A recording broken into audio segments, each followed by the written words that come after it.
Chapter 5: Variations of Peacebuilding Practices. Welcome to Chapter 5, where we will explore different variations of peacebuilding practices. Each approach offers unique methods and perspectives, allowing peacebuilders to choose the most effective strategies for their specific contexts. First is restorative justice. What is the definition of it? Restorative justice focuses on repairing the harm caused by criminal behavior through cooperative processes that include all stakeholders. Methods. Number 1 is victim-offender mediation, facilitated meetings between victims and offenders to discuss the impact of the crime and agree on steps to make amends. 2 is circle processes, involves the community in dialogue circles to collectively address the aftermath of a crime and work towards healing and resolution. Benefits. Empowerment empowers victims by giving them a voice and a role in the justice process. Accountability encourages offenders to take responsibility for their actions and make reparations. Community healing strengthens community ties by fostering collective problem-solving and reconciliation. Second is transformative mediation. Transformative mediation aims to transform the relationships and interactions of the parties involved in conflict, rather than just settling the specific dispute. Let me tell you about the principles. 1. Empowerment, helping parties gain clarity and control over their own situations. 2. Recognition, encouraging parties to understand and acknowledge each other's perspectives and feelings. The process is facilitator role. Mediators guide the process without imposing solutions, focusing on enhancing communication and understanding. Outcomes focuses on relationship transformation, leading to sustainable peace and conflict resolution.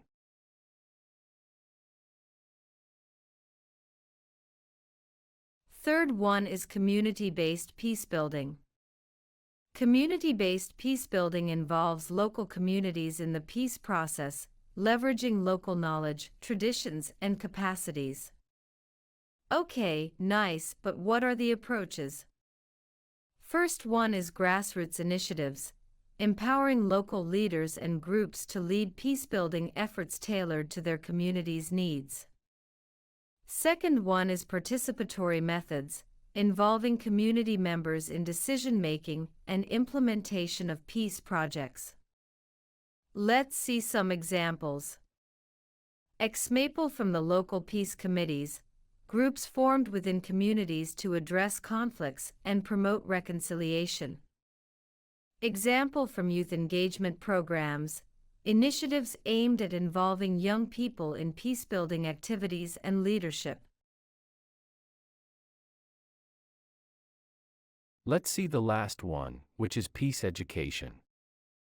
Peace education aims to teach individuals, especially young people, the knowledge, skills, and attitudes necessary to promote peace and resolve conflicts nonviolently.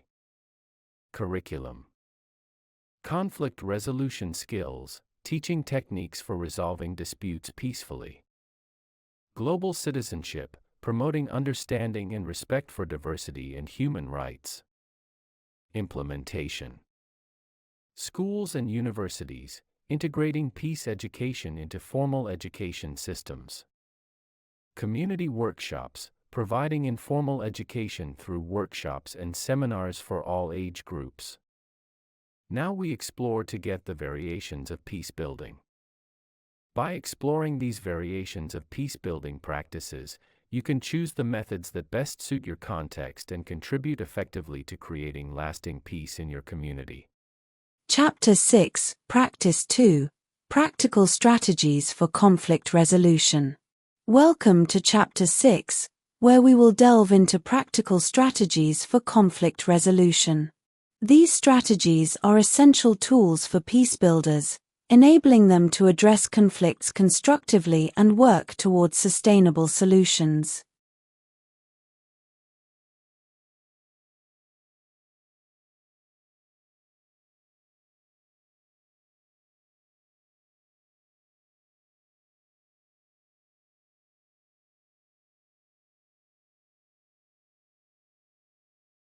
Strategy 1 is negotiation techniques. Let's see the preparation. First thing is understanding interests. Identify the underlying interests and needs of all parties involved. Second is setting objectives. Define clear and achievable goals for the negotiation process. What should we do during negotiation? Of course, the first thing everyone should do is active listening. Pay attention to what the other party is saying without interrupting or judging. The second thing you need to do during negotiation is build rapport. Establish a positive relationship by showing respect and empathy. The third important thing is seeking win-win solutions. Aim for solutions that satisfy the interests of all parties. You knew now what you should do during negotiation? Let's see what is required from us post-negotiation. Follow-up. Simply you need to ensure that agreements are implemented and maintain open communication to address any issues that arise.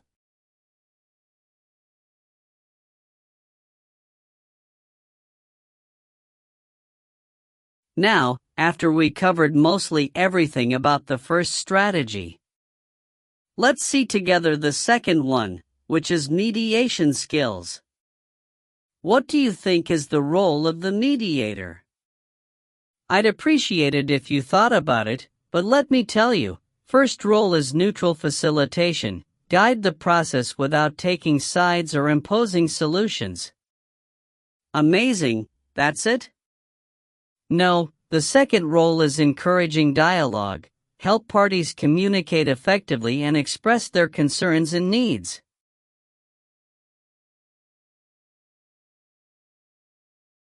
Perfect. Do you think you have these skills? Until you think about it, let's discover together the mediation process. Number 1 is introduction. We need to explain the mediation process and set ground rules. Number 2 is issue identification. Allow each part to share their perspective and identify key issues. Number 3 is exploring solutions. Brainstorm possible solutions and evaluate their feasibility. Agreement. Facilitate the drafting of an agreement that is acceptable to all parties.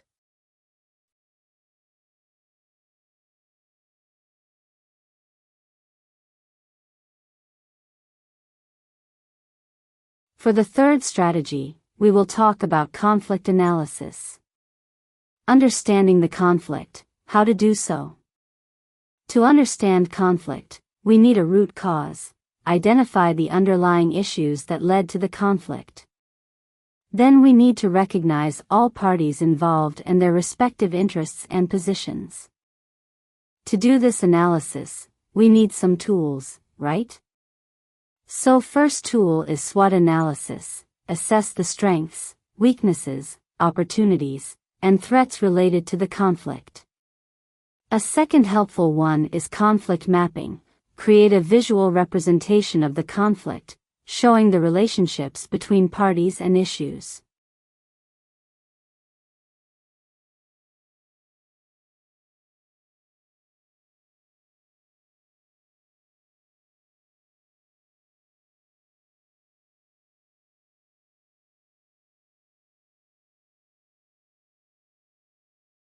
Now, after gathering all the previous information, let's focus on the application. Strategic planning. Use the analysis to develop strategies for conflict resolution and peace building.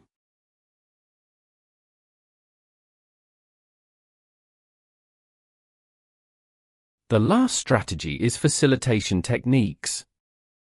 Firstly, creating a safe space. How do you create this safe space? Simple, let me tell you how to do so. First is ground rules. Establish rules for respectful and constructive dialogue. Second, inclusive environment. Ensure that all voices are heard and valued.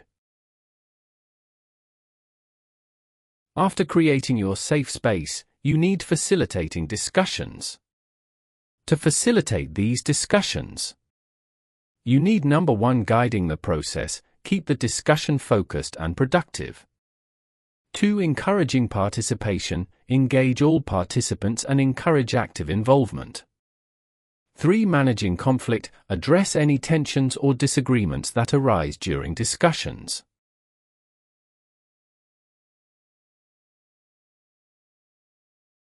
By mastering these practical strategies for conflict resolution, you will be better equipped to handle conflicts effectively and contribute to building lasting peace in your community.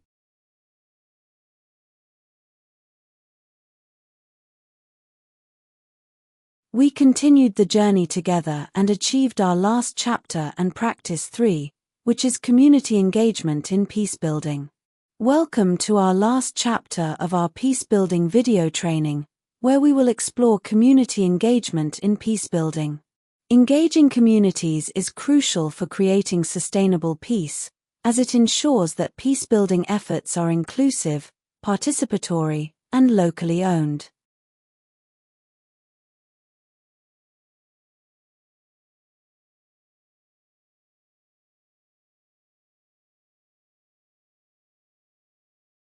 What is the importance of community engagement?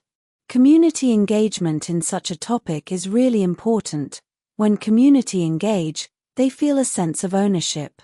When communities are involved in peacebuilding, they are more likely to take ownership of the process and its outcomes.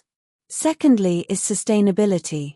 Engaging communities helps to ensure that peacebuilding initiatives are sustainable and continue to have an impact over time.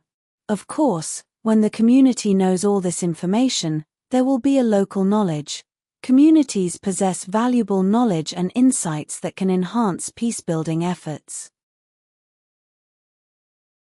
But of course, we need strategies for community engagement, right? Yes, don't worry, all covered. First strategy for community engagement is participatory approaches. To do so, we need 1, inclusive decision-making. Involve community members in decision-making processes to ensure that their voices are heard and their needs are addressed. 2, a collaborative planning. Work with community members to co-create peacebuilding plans and initiatives.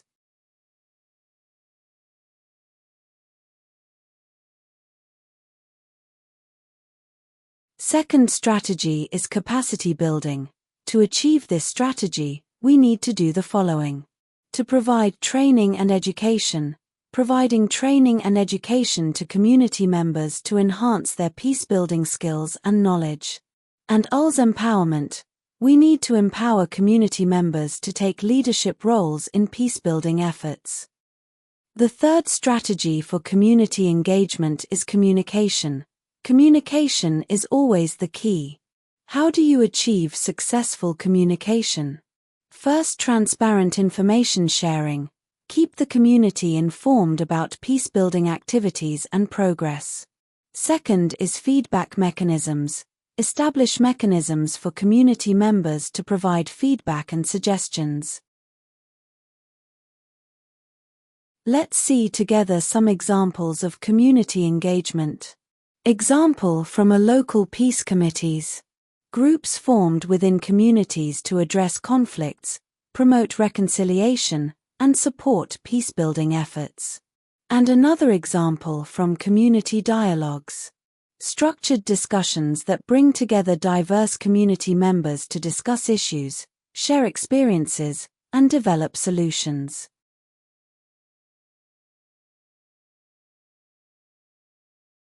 Youth and women's involvement. Youth programs try to engage young people in peacebuilding through education, leadership development, and community service. Women's groups. So nice to support the involvement of women in peacebuilding, recognizing their unique perspectives and contributions. By actively engaging communities in peacebuilding, you can create more inclusive, participatory, and sustainable peacebuilding efforts. This chapter provides practical strategies and examples to help you effectively engage with communities and foster lasting peace.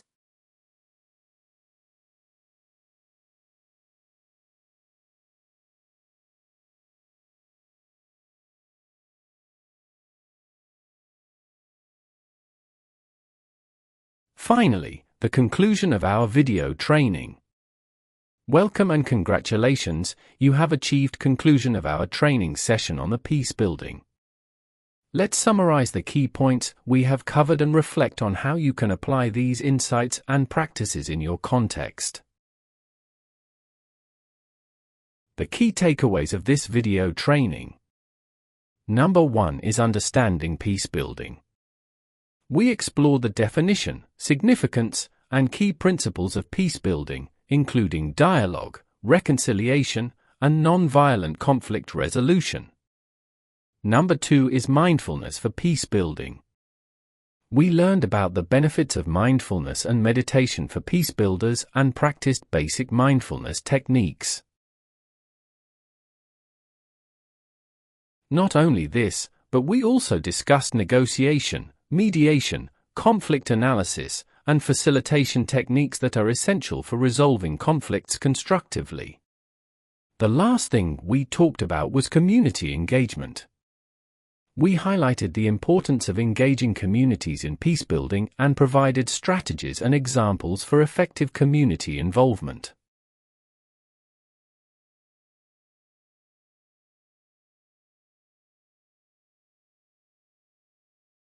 Perfect.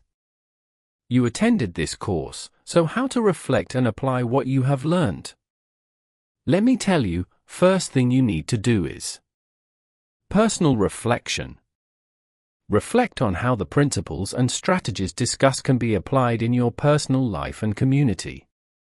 Consider what steps you can take to promote peace and reconciliation.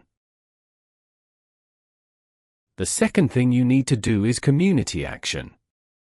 Think about how you can engage your community in peacebuilding efforts. Identify potential partners and resources to support your initiatives. Last thing we encourage you to do is ongoing learning. Peacebuilding is an ongoing process. Continue to learn, practice, and refine your skills and knowledge. Stay informed about new developments and best practices in the field. To continue and achieve the expected results, we need your help. Peacebuilding requires collective action and collaboration. Join local, national, and international efforts to promote peace and reconciliation. Be an advocate for policies and practices that support peacebuilding and address the root causes of conflict. Use your voice and influence to make a positive impact. Lastly, we ask you to stay committed.